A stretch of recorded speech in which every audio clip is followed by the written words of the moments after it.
Y ahora, bueno, una vez explicado qué son los hábitos orales, ¿cómo podemos prevenir estos hábitos?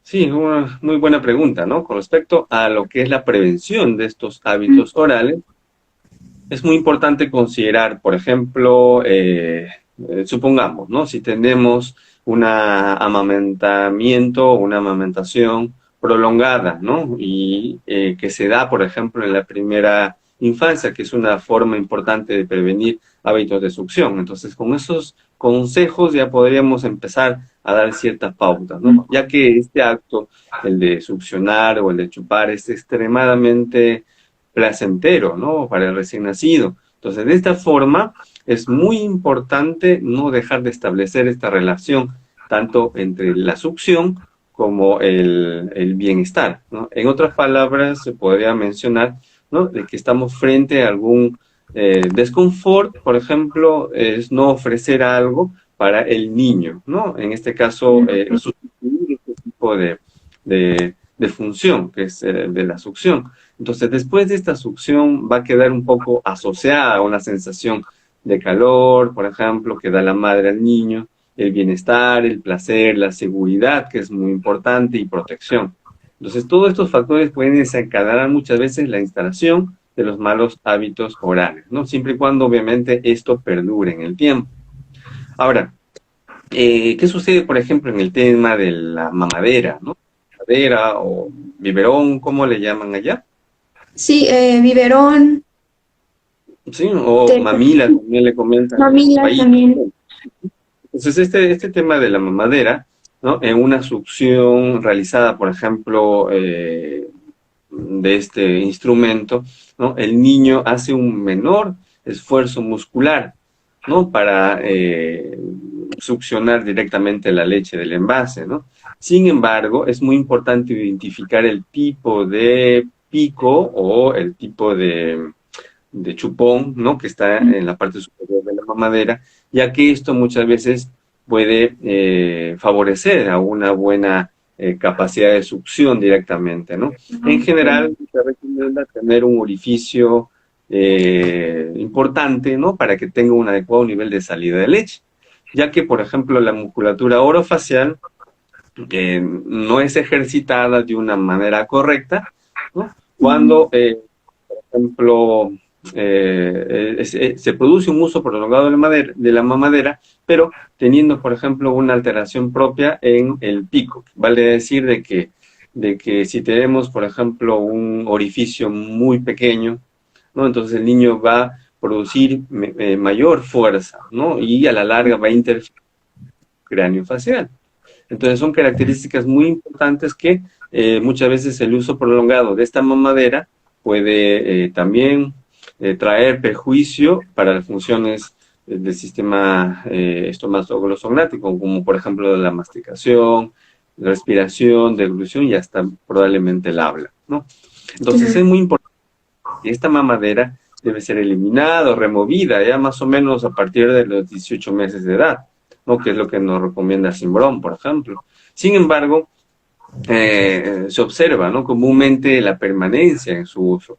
Inclusive cuando el niño ya presenta la posibilidad de alimentarse por sí solo o de usar vasos, ¿no? Para tomar sus líquidos o su leche, etcétera.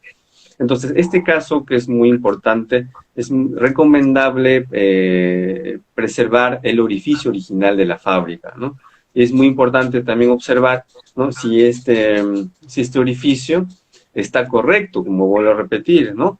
Que la leche en el cual se produce en este hábito, que es en este caso la mamadera, debe controlar un flujo de salida constante de aire, ¿no? Con el movimiento, en este caso del dorso, en el cual va a contribuir directamente para su movilización dorsal. Entonces, esto es la recomendación que se podría dar para factores relacionados al tema de la mamadera. Prevención. Por otro lado, por ejemplo, el uso de chupones, ¿no? En esto ya nos viene a la mente, por ejemplo, el tema de los beneficios y riesgos, ¿no? Tanto es así que en el 2013, eh, Yederi y colaboradores empezaron a identificar cuáles son estas características, ¿no? Ya que este chupón, si es muy prolongado, por ejemplo, puede causar ciertas alteraciones. Como habíamos mencionado, ¿cuáles serían los beneficios, no? El beneficio de, por ejemplo, utilizar el chupón muchas veces es bien apuntado en la prevención del síndrome de muerte súbita del lactante, ¿no? Porque se supone o hipotéticamente, ¿no?, el chupón ayudaría a mantener la lengua en una posición anteriorizada, ¿no?, a las vías aéreas superiores, ¿no? Y esto obviamente va a aumentar la conciencia de la mamá en el monitoreamiento del niño, ¿no? Entonces, cuando se le cae el chupón, el niño se despierta y la mamá prácticamente está al tanto de cómo está la situación. Consecuentemente, favorece un poquito a que este niño esté siempre al mayor cuidado de la mamá. A pesar de los beneficios que acabo de mencionar, ¿no?, el uso del chupón, tanto del tipo convencional o como la denominada ortodóntica, por ejemplo, ¿no?, que existen chupones en la farmacia cuando uno va a comprar de diferentes índoles, de diferentes tamaños, ¿no?, y de una manera rudimentaria, o las más sofisticadas, que son las ortodónticas, por ejemplo, aumentan un poco el riesgo de desenvolvimiento, ¿no?, de una mordida abierta anterior. No solamente ello, una mordida cruzada posterior, una sobresaliencia, una vestibularización de incisivos, además de una lingualización, por ejemplo, de los dos inferiores de los dientes. Además de ello, ¿no?, la lengua está más descendida, ¿no?, los labios se encuentran entreabiertos, facilitando consecuentemente, ¿qué cosa? Una respiración oral. Y esto a la larga va a ir perjudicando sus patrones en la articulación de los sonidos, ¿no? Consecuentemente, el chupón puede ser usado, ¿no?, como una prevención de la succión digital, por ejemplo, ¿no?, durante una fase refleja, ¿no? Entonces, de esta forma, podemos estimular el reflejo de succión, tocando directamente las regiones de los labios, desencadenando los reflejos de búsqueda, ¿no?, en el cual el niño va a ir direccionando la cabeza, ¿no?, y abrir o sujetar el chupón. Entonces, se dan cuenta de que cada característica va a tener un porqué, ¿no? Se puede utilizar como características terapéuticas también, como vuelvo a repetir, ¿no?, sustituyendo otro hábito, en este caso el perjudicial, que es el hábito del succión del dedo, ¿no? A propósito del tema del dedo, ¿no?, podemos determinar que esto es una forma de succión no nutritiva, ¿no?, en el cual se puede iniciar directamente en la fase gestacional, como ya hemos visto, ¿no? Inicialmente había comentado, ¿no?, de que existen estudios, en este caso gestacionales, ¿no?, en el cual se observa, ¿no?, que el niño está directamente succionando. Entonces, esto tiende a permanecer mayor tiempo en comparación con otros hábitos de succión, ¿no?, y que presentan una mayor dificultad de remoción, porque obviamente los dedos la tienen siempre a su alcance, ¿no?, que es difícilmente, por ejemplo, en relación al chupón, el chupón puede estar más lejos, igual que la mamadera, pero sus dedos, que están constantemente asociados directamente a su cuerpo y a su boca, ¿no?, entonces va a tenerlo prácticamente siempre presente. Y condicionando de que la succión de los dedos, una cosa es hacer una succión con el pulgar, otra cosa es hacer una succión digital, en este caso con el índice, dedo meñique, y hay niños de que se succionan la parte de los nudillos, ¿no? Y hay otro que es difícil, van a poder controlar, por ejemplo, lo que es más complicado hacer, en el cual meten toda la palma en este caso todo el puño, ¿no?, y palma de la mano también. Entonces son situaciones complicadas que van a presentar mayor dificultad para su remoción. En este caso, por ejemplo, esta función o esta parafunción no puede ser responsable muchas veces del desarrollo de las maloclusiones también, como la mordida abierta anterior, mordida cruzada posterior, porque hay niños que empiezan a no solamente morder la parte anterior, sino en la parte lateral también, ¿no? Y esto va a producir una vestibularización de los incisivos, ¿no?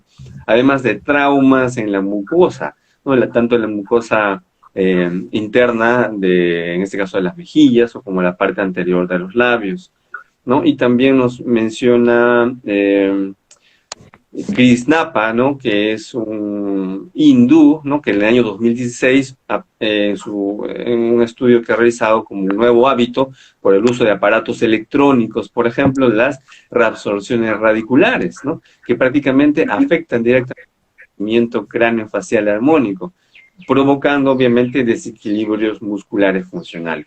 Entonces, todos estos riesgos asociados a una succión de dedo, ¿no? Dependen también, como todo hábito oral, de la frecuencia, de la duración, del hábito muchas veces de la intensidad, ¿no? Y sobre todo de las contracciones musculares orofaciales asociadas muchas veces a la reducción de la presión intraoral producida por este acto de succión, ¿no? Es muy importante también resaltar, por ejemplo, la cantidad y la posición de los dedos en el cual se coloca en la boca. Una cosa es colocarse un dedo, otra cosa es colocarse un grupo de dedos, ¿no? Sí, Entonces, una vez detectado esta presencia del hábito, ¿no? Se debe ser controlado directamente de una manera precozmente. Eso es muy importante, ¿no? Que se identifique de manera rápida para poder ir sustituyendo por otro hábito, en este caso el uso del chupón, que podría ser como una opción relativa, ¿no? Entonces es muy importante identificar esto y empezar cuanto antes la remoción de este hábito que a la larga va a causar alteraciones más complicadas, ¿no? Como ya hemos mencionado.